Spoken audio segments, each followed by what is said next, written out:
तुम अपने एग्जाम में टॉप करना चाहते हो, कुछ बनना चाहते हो, नाम कमाना चाहते हो, आंखों में सपने हैं, लेकिन प्रॉब्लम वही वर्षों पुरानी घिसी पिटी सी, क्या करे पढ़ाई में मन नहीं लगता।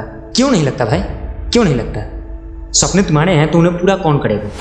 उसे पूरा करने की जिम्मेदारी किसकी होनी चाहिए? अगर तुम टॉप करना चाहते हो तो पढ़ाई कौन करेगा?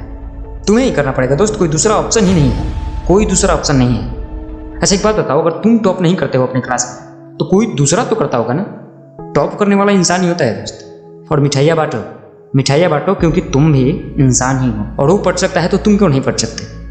हाँ ओ अच्छा, कंफ्यूज हो तुम इस मोबाइल के बारे में, शायद यही तुम्हारी सबसे बड़ी बाधा है पढ़ाई करने में। बहुत सारी वीडियो देखी है ना तुमने कि ये मोबाइल डिस्ट्रैक्शन है। चलो इस पे ही पहले बात करते हैं। देखो तुम इस मोबाइल को छोड़ने की कोशिश भी करते हो, क्योंकि तुम्हारे छूते ही तुम्हारी उंगलियां WhatsApp, Facebook, Instagram, free fire, PUBG खेलने चल देती हैं। सही कहा ना? और समय बर्बाद हो जाता है। अच्छा एक बात बताओ, तुम इलोन मस्क को तो जानते ही होगे।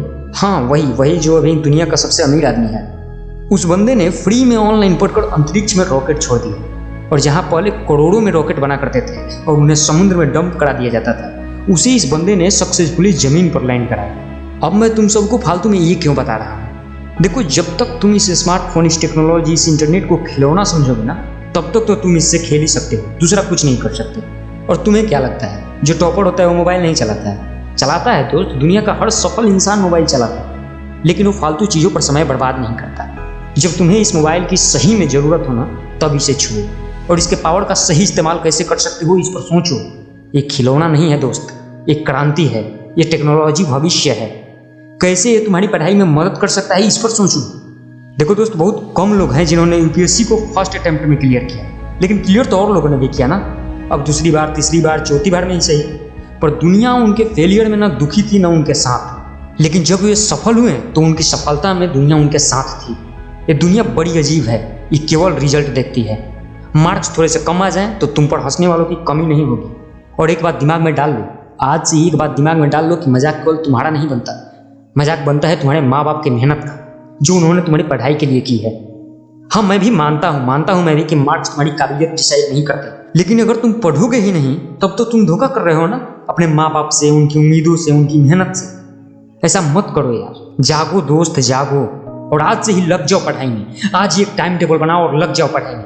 ओह एक मिनट, सॉरी ये क्या कह दिए यार मैंने, टाइम टेबल का नाम ले लिया यार। वो तो तुम इस साल 10 बार बना चुके हो, और हमेशा सोचते हो कि कल से फॉलो करूंगा, सोमवार से पढ़ाई शुरू करूंगा, 1 तारीख से तो पक्का पढ़ना शुरू कर दूंगा, लेकिन उस टाइम टेबल को फॉलो करने का समय कभी आया ही नहीं।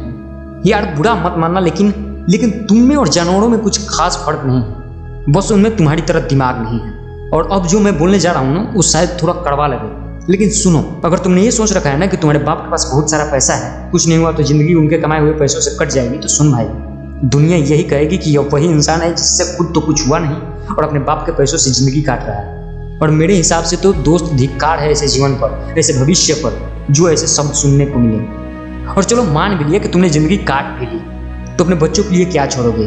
क्योंकि उनके नसीब में तो तुम जैसा बाप होगा, ऐसे ही छोड़ जाना खाली हाथ। लेकिन अगर तुम्हारे पिता के पास ज़्यादा पैसे नहीं हैं, तब तो तुम्हें पढ़ना ही पड़ेगा, मेहनत करना ही पड़ेगा।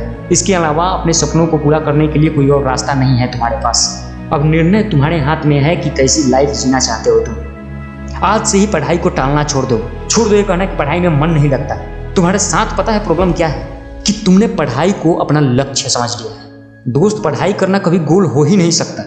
पढ़ाई बस एक रास्ता है जिससे होकर तुम्हें अपने मंजिल पर पहुंचना है।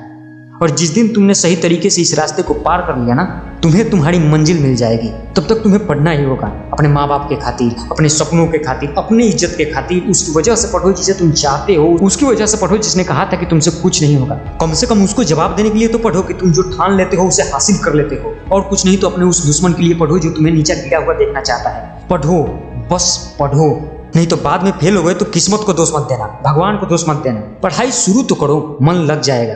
और अगर कभी मन परेशान हो तब मोटिवेशन ले लेना कुछ देर के लिए। और ज़्यादा समस्या हो तो मुझे ईमेल करो, मैं पूरी कोशिश करूंगा रिप्लाई करने को। बस तुम पढ़ो तो सही।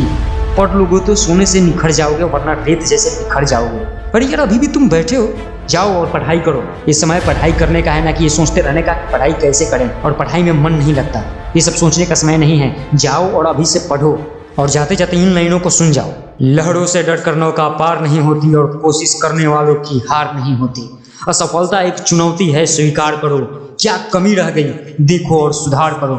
जब तक न सफल हो जाओ नींद चैन को त्यागो तुम, संघर्ष का मैदान छोड़ना भागो तुम। कुछ किए बिना दोस्त जय जयकार नहीं होती, और कोशिश करने वालों की कभी हार नहीं होती, कभी हार नहीं होती।